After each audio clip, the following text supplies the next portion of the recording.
Os anuncio una gran alegría. Segunda conferencia sobre la divina voluntad, como introducción a los escritos de la sierva de Dios, Luisa Picarreta, la pequeña hija de la divina voluntad, finalizado el triunfo de su reino. Dice Jesús: yo tengo para comer un alimento que no conocéis. Mi alimento es hacer la voluntad de aquel que me ha enviado y llevar a cabo su obra. Y San Pablo dice en la carta a los Colosenses: no dejamos de pedir por vosotros y de pedir que tengáis un pleno conocimiento de su voluntad, con toda sabiduría e inteligencia espiritual. Y en la carta a los Efesios añade: porque Dios nos ha hecho conocer el misterio de su voluntad. Por lo tanto, la divina voluntad es objeto de conocimiento, el más sublime, y también es un misterio, como dice San Pablo, oculto desde siglos eternos en la mente de Dios. Y San Pedro nos dice en su primera carta: por eso, habiendo preparado la mente y a la acción, vigilad, poniendo toda vuestra esperanza en esa gracia que se os dará cuando Jesucristo se revele. La divina voluntad es una gracia, un don futuro, el más deseable, relacionado con la futura revelación o parusía de Cristo. Y San Juan en su primera carta dice: amadísimos, nosotros desde ahora somos hijos de Dios, pero lo que seremos aún no ha sido revelado. Lo que sabemos es que cuando Él se manifieste, seremos semejantes a Él, porque le veremos como Él es. En efecto, existe una revelación que para San Juan era futura y que tiene que ver con Jesús y con nosotros, la cual nos ha de conducir a la semejanza divina perdida. San Pablo pedía para que tuviéramos un pleno conocimiento de la divina voluntad, con toda sabiduría e inteligencia espiritual. Y nuestro Señor en su última cena dijo: aún tengo muchas cosas que deciros, pero por el momento aún no sois capaces de soportar el peso.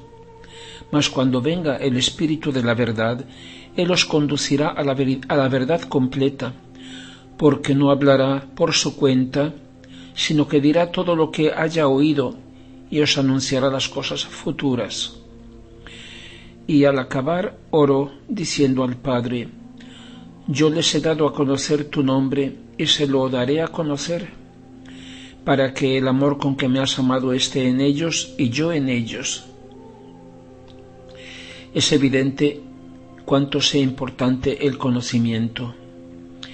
En la medida que conocemos una cosa, la apreciamos, la deseamos, la amamos y por consiguiente, de hecho, la poseemos.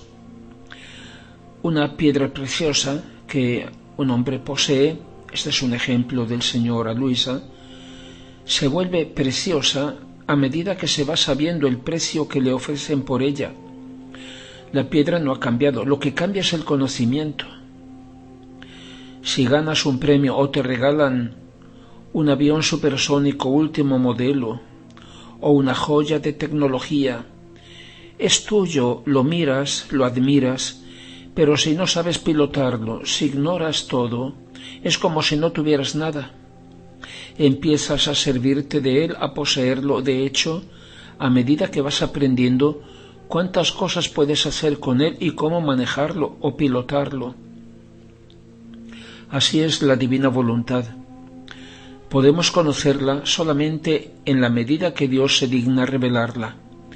En esa misma medida, los justos, los santos, la han apreciado, amado y poseído, y así se han santificado. Lo dijo el Señor: dichosos los últimos, incluso en sentido del tiempo, porque serán los primeros. Ante todo, hay que decir que la divina voluntad es la gran desconocida, a pesar de las elocuentes indicaciones importantísimas que da la Sagrada Escritura. Diciendo divina voluntad se entienden varias cosas y hay que aclarar algunos equívocos. En cuanto a noción, el conocimiento que se tiene de ella es impreciso y limitado, tanto en los libros de teología como en el pensamiento común de la gente.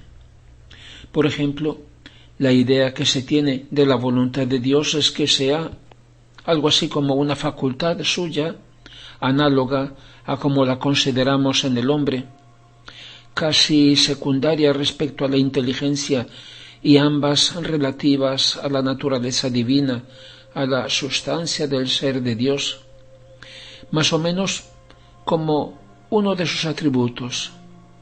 En los tratados de teología muchas veces se le dedica apenas una nota o un apéndice. O bien, cuando se habla de voluntad de Dios, se piensa siempre a lo que Dios quiere o no quiere, a lo que manda o prohíbe o permite. O sea, se considera siempre, repetimos, como el complemento directo, lo que Dios quiere, la cosa querida por Dios, y no como el sujeto, quién es el que quiere. De esa forma, hacer la voluntad de Dios significa, para muchos, que cumplamos con nuestra voluntad las órdenes de la voluntad de Dios, lo que Él quiere o dispone. Desde el punto de vista emotivo, por ejemplo, si para que hagamos algo se nos dice que lo hagamos por amor de Dios, no notamos una particular coacción. Parece que disponemos de una cierta posibilidad de maniobra cuando se nos da una razón para que aceptemos. Pero si se nos dice, así has de hacer porque es voluntad de Dios, todos notamos una cierta reacción de desconcierto e impotencia. No cabe discutir, no podemos escapar, nos han dado jaque. ¿Por qué será? Como problema, la mayor parte de las almas buenas no es capaz de percibir de la voluntad de Dios más que esto. ¿Y cómo puedo saber si una cosa es voluntad de Dios? Es decir, que el problema acaba en ellas mismas. Ellas ocupan siempre el centro del problema vital. Dios está en función de ellas. Son ellas las protagonistas de todo lo que hacen. Por el contrario, la divina voluntad que Jesús en el Evangelio llama la voluntad del Padre es la realidad más íntima, vital, esencial de Dios. De forma tal vez más intuitiva, podemos decir que su voluntad es el sustantivo, la palabra que expresa la sustancia, lo que es, mientras que todos los atributos divinos, amor, bondad, sabiduría, misericordia, justicia, eternidad, inmutabilidad, inmensidad, omnipotencia, omnividencia, santidad, etc., son como sus adjetivos calificativos. Añadamos que el divino querer es la voluntad de Dios en acto. Indica lo que hace y por eso es un verbo, querer. La distinción entre voluntad y querer, aunque coinciden de hecho, es la misma que hay entre el corazón y el palpitar, o entre un motor y el estar en marcha. Otra cosa es además el efecto que produce el palpitar, que es la vida, o el funcionamiento del motor, que es el viajar, por ejemplo. En el caso del querer, el efecto que produce es el amor. Por tanto, se puede decir que el amor es el hijo de la divina voluntad, es decir, es su manifestación y comunicación. La divina voluntad está por encima y más allá de todo lo que hace, de lo que Dios manda o prohíbe o permite. Es la fuente y la razón suprema de todo lo que Dios es, de la vida inefable de la Santísima Trinidad y de sus obras de amor eterno. Pero ¿por qué es lo más desconocido entre los hombres, siendo lo más grande y maravilloso? ¿Por qué ante la voluntad de Dios se siente el esfuerzo de someterse a una decisión ajena, que es poder incuestionable, que no se puede evitar, porque el único problema que en el fondo existe es el de las relaciones entre la voluntad de Dios y la nuestra. Ambas voluntades estaban ya representadas en aquellas misteriosas y simbólicas plantas del paraíso terrenal, el árbol de la vida y el árbol del conocimiento del bien y del mal. El fruto bendito del primero era la vida. El fruto del segundo, del que el hombre no debía comer, es la muerte. La voluntad divina había descendido por amor en su obra de la creación. Está presente en cada cosa creada, a la que da existencia, energía y vida, la vida de sus infinitas cualidades, por lo cual los cielos y la tierra están llenos de su gloria. También en el hombre, en Adán, creado perfecto e inmaculado, Hijo de Dios, dice el Evangelio, la divina voluntad estaba presente para ser su vida, y tanto más era gloriosa en él cuanto el hombre superaba en dignidad y belleza a todos los demás seres creados, pues todos los demás seres son obras y criaturas de Dios, pero el hombre, Adán, fue creado en cuanto hijo de Dios. En Adán, Dios decretó a todos los hombres futuros y quiso que fueran sus hijos. Pero Adán y toda su descendencia eran llamados a ser hijos de Dios en Jesucristo, el Verbo encarnado, el primogénito entre todas las criaturas, la cabeza de todo hombre. Así lo llama San Pablo en la 1 Corintios. El heredero de toda la creación, nos dice el Señor en una parábola en el Evangelio de San Lucas. El heredero de toda la creación. En Adán, Hijo de Dios, la divina voluntad quería formar no sólo la vida natural, humana, puesto que Adán fue hecho alma viviente, sino la misma vida sobrenatural de Dios, y eso era un don por gracia. Ese es el significado del árbol de la vida en medio del jardín. Sin embargo, hacía falta que el don fuera aceptado libremente y por amor, así como libremente y por amor Dios lo ofrecía. Ese es exactamente el sentido de la prueba. Sin la prueba, libre aceptación total de la voluntad divina, Dios hubiera tenido siervos, más aún esclavos, pero no hijos, cosa indigna de su amor. El hombre hubiera tenido que tener su voluntad humana como si no la tuviera, o sea, habría debido sacrificarla, esto es, consagrarla, es decir, entregarla como ofrenda de amor a Dios, para dar espacio en ella al don de la voluntad divina. ¿Pero qué significa que el hombre habría debido tener su voluntad como si no la tuviera? En una palabra, ¿tenía o no tenía que tenerla? Es el mismo problema del árbol del conocimiento del bien y del mal. Tenía que estar allí en el jardín del Edén, pero el hombre no tenía que comer su fruto para no morir. ¿Qué quiere decir todo esto?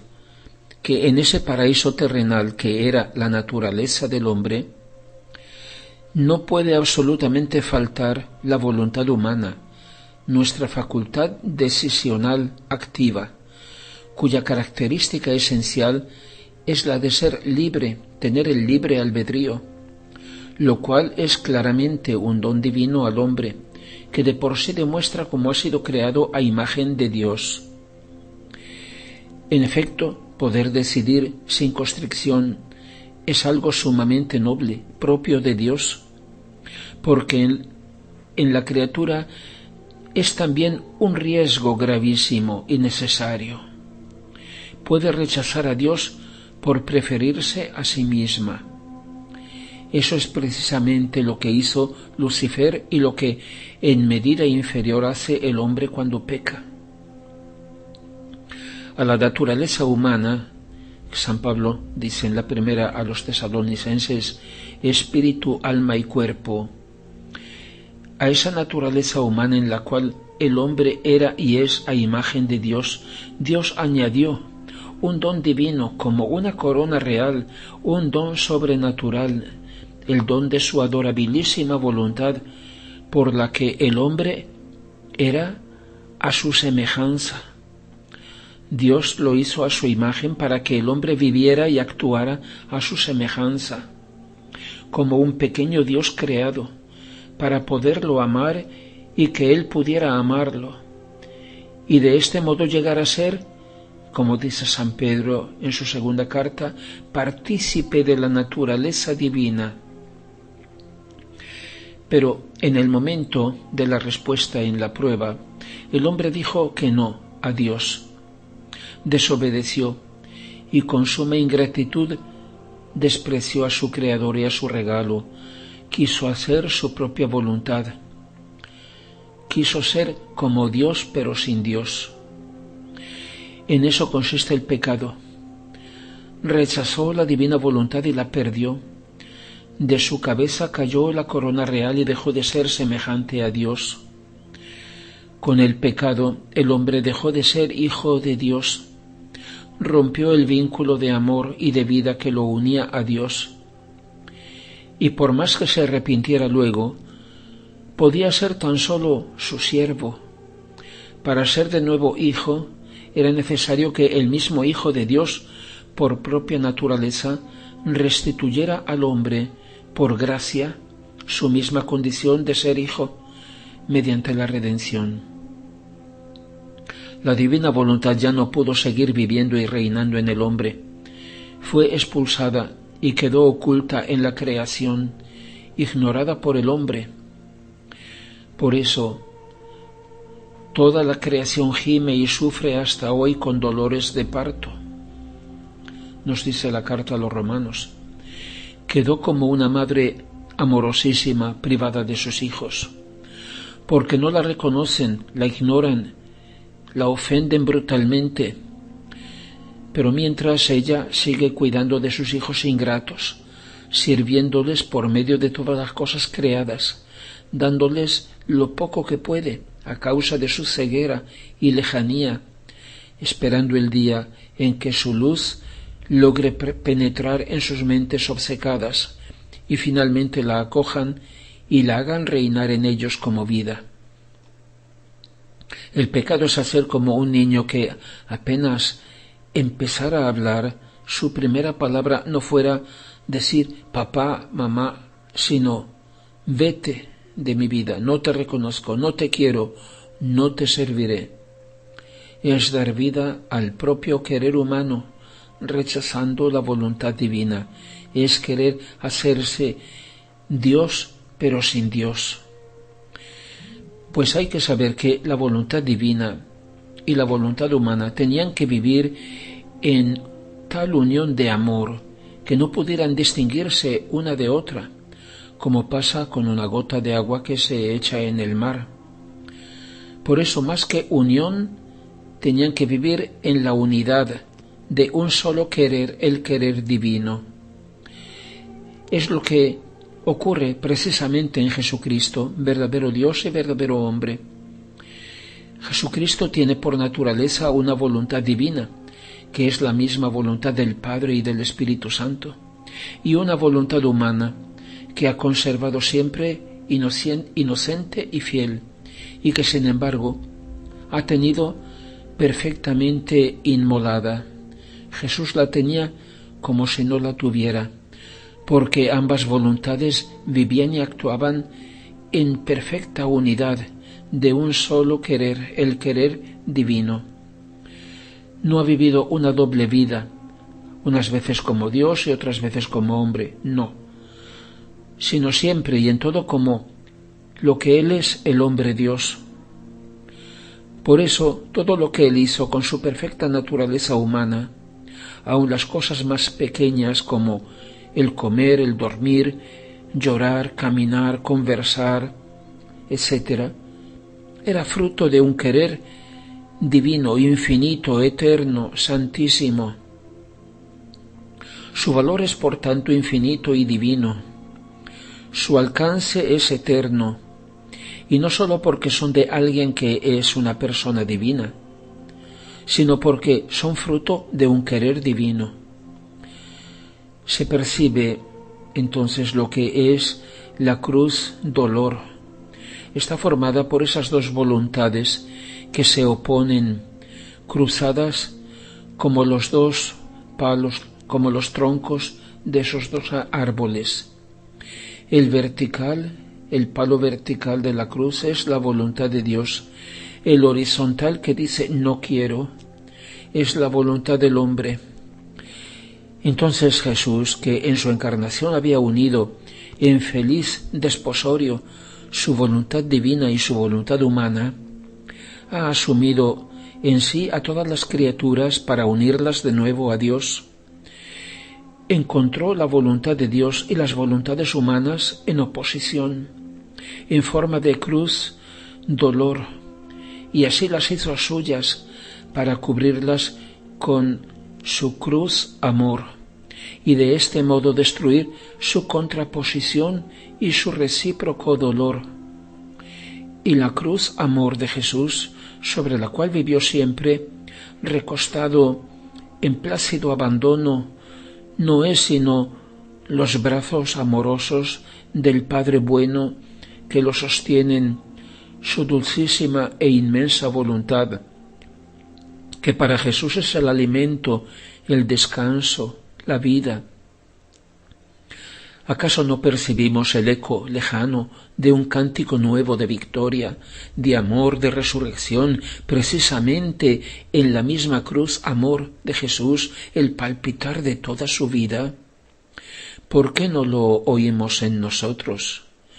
Porque en nosotros no está la cruz amor de Jesús, sino solamente la cruz soportación, la cruz dolor, la cruz que llevamos arrastrándola nosotros y no la cruz que nos lleva en sus brazos. Ante la voluntad de Dios puede haber distintas actitudes. Van desde la ruptura de toda relación de vida y de amor con ella, el pecado, a la reconciliación, la obediencia. En esta hay diferentes grados: resignación, sumisión por temor, por interés, por amor, abandono confiado. Se trata todavía, a lo sumo, de un regreso de la voluntad del hombre que se esfuerza por unirse cada vez más a la voluntad de Dios. Pero eso no le basta al amor de Dios. El amor exige la unidad de un solo querer, como sucede entre las tres divinas personas. La Sagrada Escritura nos presenta un binomio, el siervo y el hijo. Lo vemos en la historia de Abraham. Su problema era el mismo problema de Dios. Decía: yo me voy sin tener hijos, y todo lo que tengo, ¿para quién será? Ya podemos decir que los justos del Antiguo Testamento han sido los siervos buenos y fieles, mientras los del Nuevo, después de la resurrección, son los hijos. El problema del patriarca Abraham era el mismo que el de Dios. No puede ser su heredero el siervo, pues éste, aunque vive con él en su casa y disfrutando de sus cosas, no comparte su amor, su vida, sus supremos derechos, sus intereses como los comparte el hijo. El heredero ha de ser tan solo el hijo, porque la herencia no consiste tanto en las cosas del Padre cuanto en el Padre mismo. Dijo Jesús a los apóstoles en la última cena: vosotros sois mis amigos si hacéis lo que yo os mando. Ya no os llamo siervos, porque el siervo no sabe lo que hace su dueño, sino que os he llamado amigos, porque todo lo que he oído al Padre os lo he dado a conocer. Y apareciéndose resucitado a María Magdalena, le dijo: ve a mis hermanos y diles: subo a mi Padre y vuestro Padre, a mi Dios y vuestro Dios. Los apóstoles nos ofrecen otra clave para comprender las diferentes relaciones con la voluntad del Padre. San Juan exclama, ya lo hemos citado antes, qué gran amor nos ha tenido el Padre para ser llamados hijos de Dios, y realmente lo somos.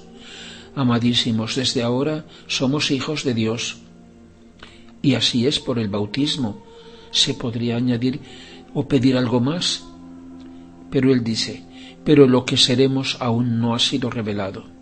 Sin embargo, sabemos que cuando Él se manifieste, seremos semejantes a Él, porque le veremos tal y como Él es. Y San Pablo nos dice en la carta a los Gálatas, durante todo el tiempo que el heredero es niño, es menor, no es para nada diferente de un siervo, incluso de un esclavo, en la forma de comportarse, en el modo de ser tratado, en la mentalidad, aun siendo dueño de todo, sino que depende de tutores y educadores hasta el tiempo establecido por el Padre. Por consiguiente, respecto a Jesús tenemos este trinomio: siervos, amigos, hermanos. Por lo que respecta al Padre, tenemos el de siervos, hijos menores de edad, todavía parecidos a los esclavos, hijos adultos, maduros, como el Hijo, semejante al Padre, digno de Él. El siervo, lo ha dicho el Señor, no sabe lo que hace su Señor. El amigo lo sabe, pero el Hijo lo hace. ¿Y qué es lo que hace? Su divina voluntad.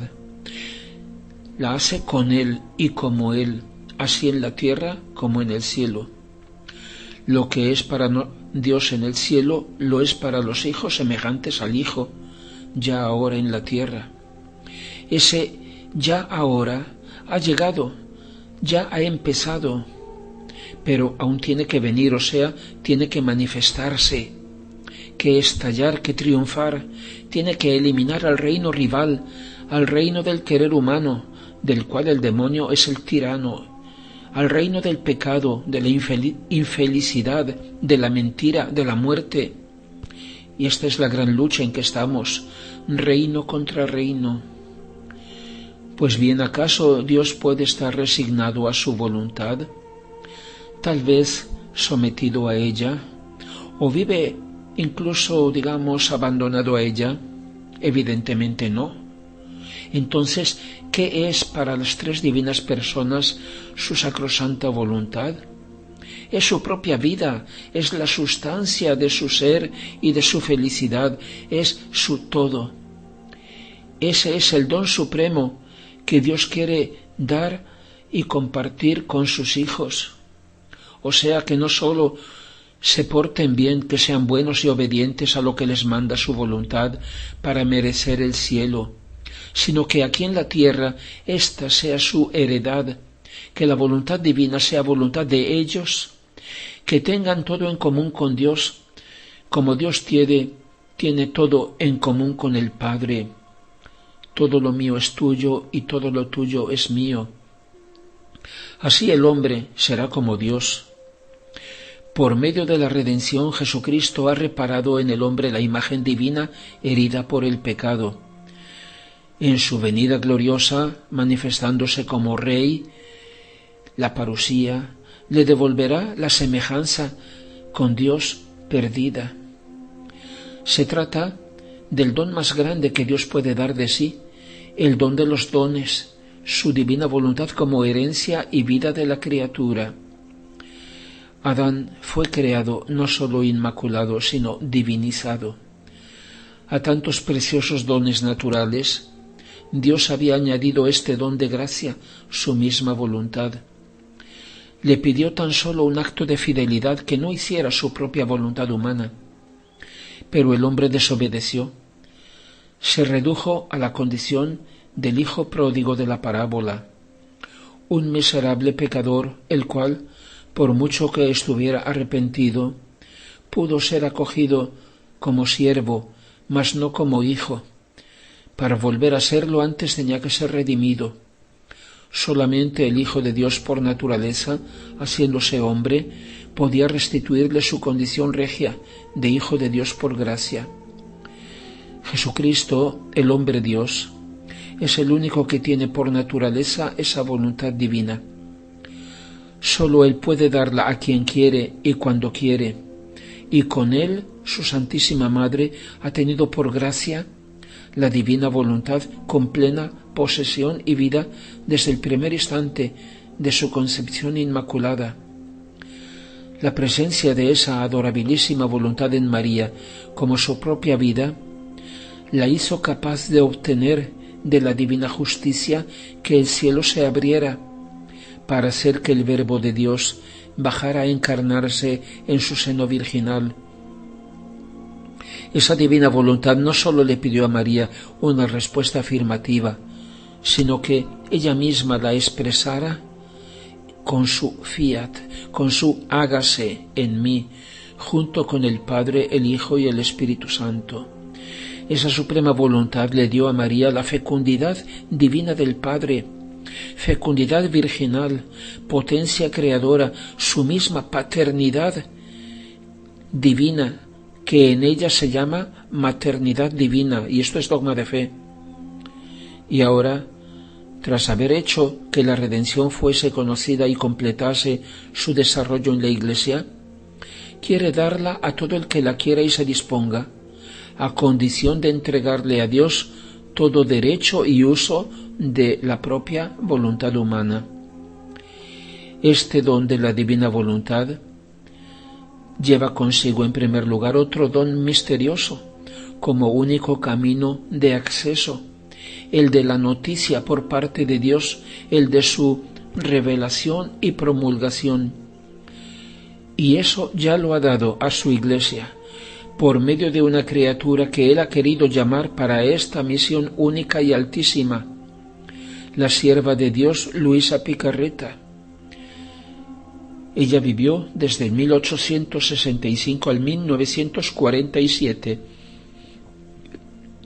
Ella es la pequeña hija de la divina voluntad y ha dado garantía de seguridad auténtica con el doble sello de la cruz y de la obediencia.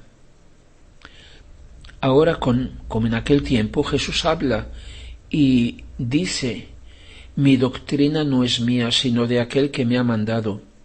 Todo el que quiera hacer su voluntad reconocerá si esta doctrina viene de Dios o si yo hablo por mí mismo. Quien habla por su cuenta busca su propia gloria, pero quien busca la gloria de aquel que lo ha mandado es veraz, y en él no hay injusticia. Son palabras del Señor en el Evangelio de San Juan. Al anuncio del decreto de Dios de dar a sus hijos su adorabilísima voluntad, hacen eco las palabras del ángel a los pastorcitos de Belén: no tengáis miedo, os anuncio una gran alegría que será para todo el pueblo.